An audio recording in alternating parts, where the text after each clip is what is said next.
हम इसी की बात करते हैं यहाँ पर कि डॉक्टर्स हो गए हमारे, तो डॉक्टर्स की तो पहले ही बात आई, जो पीपीई किट्स की बात थी यहाँ पर हमारी ये व्यवस्था देख लेते हैं हम। जो पीपीई किट्स की बात आई वहाँ पर इन्होंने पीपीई किट्स में भी घोटाला कर दिया, मतलब इनको वो भी देना पड़ा, इस्तीफा देना पड़ा बीजेपी के इस्तीफा भी देना पड़ा प्रदेश अध्यक्ष को। तो इनका देखिए, इनका अभी भी इसी चीज़ पे पूरा फोकस ये है कि हम किसी भी तरह घोटाला करें, या फिर हम ऐसी चीज़ों में नहीं, जितनी भी चीज़ें अभी आएंगी, जैसे जो वहाँ से किट्स थी, जो चाइना से किट्स आई थी वहाँ से, वो भी ख़राब किट थी। टेस्टिंग किट थी, वो भी ख़राब थी। 95% उसका यूज़ जो था वो बिल्कुल बेकार था, 5% यूज़ हो रही थी। वो बाद में ये पता चला, जब तक पता नहीं कितना कोरोना फैल चुका होगा, बाद में ये पता चला कि भैया वो कोरोना किट जो है वो ख़राब है। और दूसरी जगह से जो आनी थी वो सस्ते में मिल रही थी, पर एक गुजरात का व्यापारी था तो इसके लिए उनको किट खरीद ली उन्होंने इतने महंगे में। और इनफैक्ट जिसने खरीदी वो ही इंडिया को महंगे में बेच रहा है। इंडियन ने ही खरीदी और इंडिया को ही महंगा बेच रहा है, वो 250-300 महंगा। इनके लिए सारी नाजायज़ चीज़ें वो जायज़ हैं, ठीक है। इनके लिए जो देशद्रोही है वो देशभक्त है, देशभक्त जो है वो देशद्रोही है। ये हर चीज़ को उल्टा करके देखते हैं। और अगर हम बात करें यहाँ पर, तो उन्होंने 72,000 स्क्रीन लगवा दी, LED स्क्रीन लगवा दी, 144 करोड़ रुपए खर्च कर दिए उसमें। पर इनको ये नहीं दिखा कि हमारे जो मजदूर हैं वो दिन रात मर रहे हैं, उनका दिन रात उनको भूखे मरना पड़ रहा है। कि बच्चे की प्रेग्नेंट जो हैं वो अपने बच्चों को भी खो रही है, इनफैक्ट उनके परिवार उनको भी खो देता है, क्योंकि हॉस्पिटलों में इलाज नहीं है, हॉस्पिटल्स में बेड नहीं है। मतलब हमारी व्यवस्था देखिए। और हमारे भारत के लिए इन्होंने हर चीज़ में कहा था ना, इनको किस्मत वाले या बदकिस्मत चाहिए आपको। तो देखिए हम कितने किस्मत वाले हैं कि हमारे पास बीजेपी सरकार है। हम बलात्कार में पहले नंबर पर आ गए हैं। उसके बाद जो हमारे यहाँ भेदभाव होता है, क्या कहते हैं, नस्ल भेदभाव हो गया या फिर रिलीजन में भेदभाव हो गया, उसमें हम पाकिस्तान से भी ज़्यादा ऊपर आ गए हैं। पाकिस्तान अपने आप को सेक्युलर कंट्री नहीं कहता है, हम बहुत बड़े सेक्युलर कंट्री है। उसके बाद भी यहाँ पे हिंदू मुसलमान का भेदभाव होता है और उसमें हम बहुत आगे आ गए हैं, टॉप 10 देशों में से एक आ गए हैं हम। उसके बाद हम यहाँ पर देखते हैं कि कोरोना जो है वो कम फैल रहा था, शुरू में कम फैल रहा था। तो हमारे जो होशियार मंत्री हैं, प्रधानमंत्री हैं, गृह मंत्री है, उन्होंने इतनी होशियारी करी, जब कम था तब तो लॉकडाउन कर दिया, और जब बहुत ज़्यादा बढ़ गया तो लॉकडाउन सब कुछ खोल दिया। और 8 तारीख को देखिए, जब 1 तारीख को सब कुछ खुलना स्टार्ट हुआ था तभी से कोरोना बहुत बुरी तरह फैल गया था। इन्होंने 8 तारीख को पूरा ही सब कुछ खोल दिया। देखिए, खोलना तो पड़ता है, इनको खोलना ज़रूरी है, बट मेन बात ये है कि जो आपने पहले लॉकडाउन किया था उसमें आपकी व्यवस्था जो थी वो कैसी थी। बिहार में चुनाव है, उस कारण की वजह से खोलना इनको पड़ा क्या, कि बिहार चुनाव की तैयारी करनी पड़ेगी? देखिए, बिहार चुनाव के लिए तो ये खोले ना खोले, इनकी राजनीति फुल तरीके से हो जाती है, ठीक है ना। लॉकडाउन ये खोले ना खोले, इनका पूरा हो जाता है। इनको अपनी नाकामी छुपानी थी, इनके खुद के बस की कुछ नहीं है। इसलिए इन्होंने क्या किया कि भैया लॉकडाउन कर दो, सबको अपने अपने घरों में बंद कर दो, ना कोई किसी से मिलेगा ना कोरोना फैलेगा। अब जब लोग मिलने स्टार्ट हुए वहाँ पर, तब उन्होंने देखा कि कोरोना फैल रहा है। अब उनको तो खोलना ही था, अब तो बेशर्मी अपने मुंह पे काली पुत चुकी है अब। पर उनको ये था कि अमित शाह जी तो रैली में कह रहे हैं हमने 11,000 करोड़ रुपए मजदूरों पे खर्च कर दिए। 11,000 करोड़ कर दिए, और 1 करोड़ का तो इलाज भी कर चुके हैं ये, 80 करोड़ परिवार को राशन भी दे चुके हैं।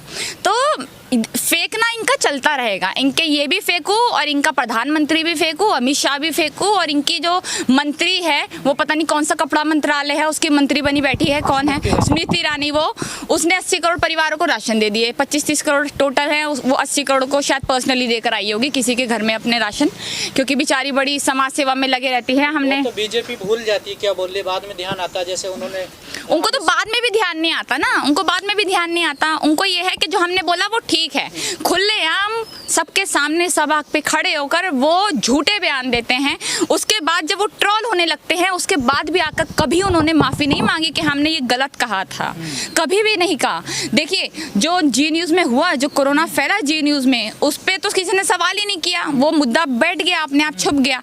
क्यों? क्योंकि उनका खुद का अपना चैनल है, ठीक है ना। अब वहाँ पर ये सुधीर चौधरी का मैं बताऊँ आपको, सुधीर चौधरी से कई लोग वहाँ पर कह चुके थे कि हमें प्रॉब्लम हो रही है कि आप हमें घर जाने दीजिए, उसने नहीं जाने दिया।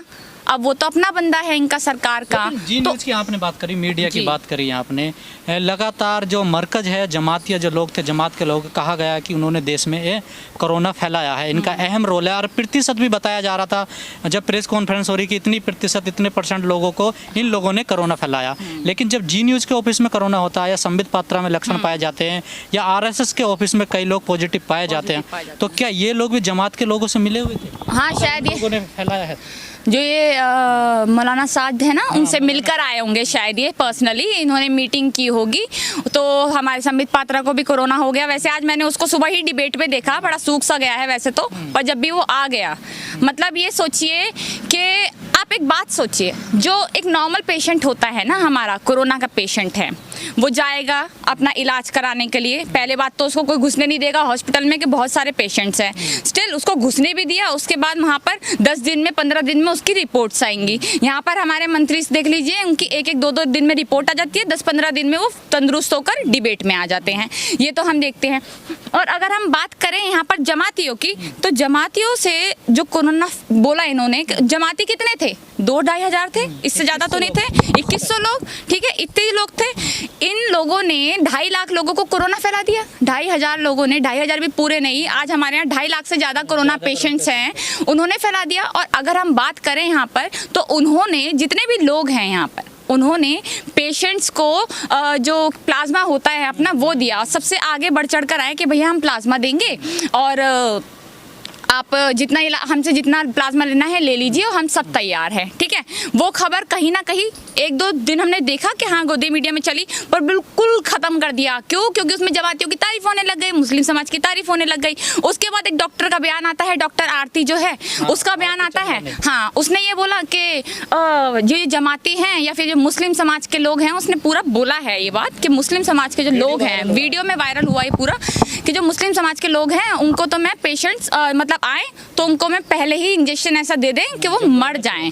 मैं उससे हर्षवर्धन से बात करूंगी, इनको लेटर लिखूंगी इस तरह से, उसने ये बोला। मतलब इतनी नफरत फैला दी है आपने इस देश में, इतनी ज़्यादा नफरत और हीन भावना फैला दी है कि इतने पढ़े लिखे लोग जो डॉक्टर है, MBBS की डिग्री लेके बैठे हैं, वो ये बात कर रहे हैं कि कौन हिंदू है कौन मुसलमान है, वो ये बात कर रहे हैं। एक वहाँ का IS SP जो है, उसने ये बोल दिया कि जय भीम नहीं बोलेंगे, और हाँ जय भीम नहीं बोलेंगे, और जय भीम बोलेंगे तो आपको FIR हो जाएगी आपके। और अपने ही पुलिस कर्मियों को बोला है उसने, क्योंकि जो वो वायरलेस फ़ोन होता है उस पर वो जय भीम बोल रहे थे। तो इसलिए मतलब शर्म करो, जिस इंसान ने तुम्हें आज यहाँ पर खड़ा करने पर वो किया है, मतलब सब कुछ उसने ही, मतलब एक तरीके से होता ना, हमारे बाबा साहब ना होते तो शायद आज यहाँ पे ना होते, हम ऐसे ना। मुझे तो ये समझ नहीं आता कि ये इंसान जो है हमारे प्रधानमंत्री, ये आज इस जगह पे दूसरी बार आ कैसे गए हैं? 5 साल के बाद जो दूसरी बार, 6ठा साल जो चल रहा है, ये आ कैसे गए? कौन बेवकूफ़ लोग होते हैं यार इनको जो वोट देते हैं। और अगर 6 साल की बात करें, 6 साल बेमिसाल का इन्होंने अभी कोरोना के टाइम पे जिस दिन ट्रेन से लोग कुचले गए थे ना, उसी दिन उन्होंने 6 साल बेमिसाल का नारा देकर जश्न मनाया था वहाँ पर हमारे प्रधानमंत्री जी ने। हमारे प्रधानमंत्री के पास डिग्री नहीं है, हमारे प्रधानमंत्री को बोलना नहीं आता है, हमारा प्रधानमंत्री कोई भी बड़बोलापन कभी भी कर जाता है, और हम उसके लिए मोदी मोदी मोदी करके चिल्लाते रहते हैं लोग। मैं ये पूछना चाहूँगी कि जितने भी लोग हैं, जितने भी भक्त हैं, अंधभक्त, मैं उनसे ये पूछना चाहूँगी कि जो लोग आपके घर में NGO से खाना देने आ रहे थे, राशन पानी देने आ रहे थे, वो आपको सरकार पहुँचा रही थी या आम लोग पहुँचा रहे थे? कई वीडियोस ऐसे देखा, उन्होंने मना कर दिया कि भैया तू मुसलमान है, हम NGO वाले गए थे, मुसलमान है तू, मतलब हम तुझसे राशन नहीं लेंगे। मतलब घर में खाने को रोटी नहीं है, राशन नहीं है, पानी नहीं है, पर जहाँ वहाँ पर भी हमें ये देखना है कि कौन से जात से हो तुम, कौन से धर्म से हो, उसके बाद तुमसे ये लेंगे हम, उसके बाद तुमसे नहीं लेंगे। तो अगर हम बात करें कि 6 साल की राजनीति में क्या हुआ, 6 साल की राजनीति में ये हुआ कि एक बार गुजरात में एक कांड हुआ था, उसके बाद इस बार हमने देखा जो दिल्ली में कांड हुआ। तब गुजरात में इनकी सरकार थी, आज इंडिया में इनकी सरकार है पूरे, तो हमारे दिल्ली में हो गया। और कपिल मिश्रा ने खुद सबके सामने आकर ये कहा, अल्टीमेटम देकर गया। उसके बाद ही दंगे भड़के। हमने ये देखा कि भारत पहले नंबर पर रेप में आ गया है, महिलाओं के साथ असुरक्षा में आ गया है। हमने ये देखा कि भारत जो है कोरोना की महामारी से गुजर रहा है, तो हम हल्के हल्के आगे करके बढ़ रहे हैं। 10 से आपने अभी दिल्ली दंगों की बात करी, उसमें आज ही पुलिस ने अपनी एक रिपोर्ट जो आज वो कोर्ट में पेश करेंगे, जो रिपोर्ट उन्होंने दी है, लोगों का कहना है जो दिल्ली पुलिस ने जो रिपोर्ट बनाई है दिल्ली दंगे की, वो कहीं ना कहीं एक तरफा रिपोर्ट है। अच्छा, एक तरफा देखिए, पहली बात तो जो ऐसा ही था उस दंगे में जो वो कर रहे थे, जांच कर रहे थे, उनको उनकी गाड़ी में उनका शव ही मिला, ये शायद पता ही होगा, गाड़ी में उनका शव मिला। मैं चाहती हूँ कि अंधभक्ति जान ले कि जो भी इनके खिलाफ बोलेगा उसको कुछ ना कुछ ऐसा होगा। और अगर एक तरफा की बात करें तो हम अभी मैंने सुबह सुबह उसका देखा है, कपिल मिश्रा का, उन्होंने खालिद सैफी के लिए कुछ डाल रखा है, काफ़ी गंदा ट्वीट किया है उन्होंने कि आतंकवादी है और मुझे बोल रहे थे ये आतंकवादी है इन्होंने। और अगर हम दिल्ली दंगों की बात करें तो दिल्ली दंगे छुपके नहीं हुए, वो सबके सामने दिखाकर हुए कि किसने किए किसने नहीं किए।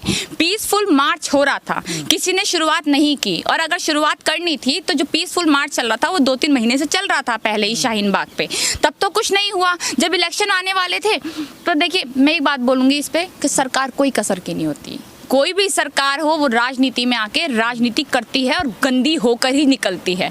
तो सबने मतलब किसी सरकार ने नहीं देखा, दिल्ली में दंगे हो रहे थे, लोग मर रहे थे, 2 दिन तक 3 दिन तक दंगे बुरी तरह हो रहे थे। उसके बाद हम 3rd या 4th डे देखते हैं कि वहाँ पे आर्मी पहुँचाई जा रही है। तो पहले दिन दूसरे दिन नहीं पहुँचाई गई क्या? पहले दिन दूसरे दिन भी पहुँचाई जा सकती थी। आज हम ऐसी वहाँ पे ये पता चलता है कि लाशें जो हैं वो गटर में हैं और पता नहीं है कि कितने लोग गटर में मरे पड़े हैं। इनका ये मकसद है कि कोरोना की आड़ है, कोई अभी मीडिया दिखाएगा नहीं कि वहाँ पर क्या हो रहा है क्या नहीं, मुद्दे बहुत है। तो इनका ये है कि इस मुद्दे को आप इतना भटका दो ताकि एनआरसी एनपीआर सीए के जो खिलाफ मुद्दा था, जो आंदोलन चल रहा था, वो कोरोना महामारी की जब ये खत्म होगी, जब सब कुछ खुल जाएगा, वो दोबारा से शुरू ना हो जाए। तो जिन लोगों ने इसको शुरू किया, जिन लोगों ने इसकी स्टार्टिंग की, चाहे खालिद सैफी हो, चाहे सफूरा जरगर हो, या बहुत से लोग हो ऐसे, उमर खालिद हो, उन सब पे इन्होंने यूएपीए लगा दिया कि अगर जो इनके नीचे लोग हैं, जितने भी इनके पीछे लोग खड़े हैं, उनको हम डरा सके कि जब पूरा का पूरा ऊपर वाला गैंग हम इनको जेल में डाल देते हैं, जिसको ये कहते हैं टुकड़े टुकड़े गैंग, जिसको कहते हैं कि हम इनको जेल में, देखिए टुकड़े टुकड़े इन्होंने कराए, हिंदू मुसलमान ये करे, दलित मुसलमान ये करे, पंडितों को और हिंदुओं को ये अलग रखे, पंडितों और मुसलमानों को ये अलग रखे, हमेशा ये करते हैं। इनके लिए हिंदू कोई दलित नहीं है, इनके लिए कोई हिंदू यादव नहीं है, इनके लिए जो हिंदू है वो सो कॉल्ड ब्राह्मण्स हैं, जो अपने आप को ब्राह्मण्स मानते हैं, ऊंची जात, वो लोग हैं। इनके लिए ये भला ही दलित जो लोग हैं, आज हमारा दलित समाज ये है कि मैं खुद चाहूँगी कि दलित समाज के, मैं भी उसी से आती हूँ, तो दलित समाज के लोगों को समझना पड़ेगा कि हमारा अच्छा बुरा क्या है। अपने आप को काफ़ी सारे मैं देख लेती हूँ कि वो जो गाली बकते हैं उनमें से कई लोग होते हैं, तो अपने आप को हिंदू समझना बंद करें, अपने आप को समझे कि आप क्या हैं, और उसी तरह से सरकार को देखते हुए आगे बढ़े। और हमेशा, अभी नहीं, बिहार वाले चुनाव में नहीं, आगे आने वाले चुनाव में हमेशा इन दिनों को हमेशा याद रखें कि जब हमारे यहाँ महामारी फैल रही थी, लोग मर रहे थे, मजदूर सड़कों पे मर रहे थे, प्रेग्नेंट लड़कियां मर रही थी, 8 महीने का बच्चा था, उनका इलाज नहीं हो रहा था, तब उन्होंने 6 साल बेमिसाल का जश्न मनाया, 1 साल का जश्न मनाया, और बीजेपी ने किसी को भी आकर नहीं देखा। हमारे अमित शाह जो है, हमारे गृह मंत्री, उन्होंने 144 करोड़ रुपए खर्च कर दिए, 72,000 स्क्रीन लगा के, और 1 रुपए की मदद नहीं करी, जिसका 20 लाख करोड़ का जो वादा किया था, और 1 रुपए की मदद नहीं की लोगों की। सबको याद रखना चाहिए। बहुजन समाज से जुड़ी हर खबर को देखने के लिए बहुजन टीवी को लाइक कीजिए, सब्सक्राइब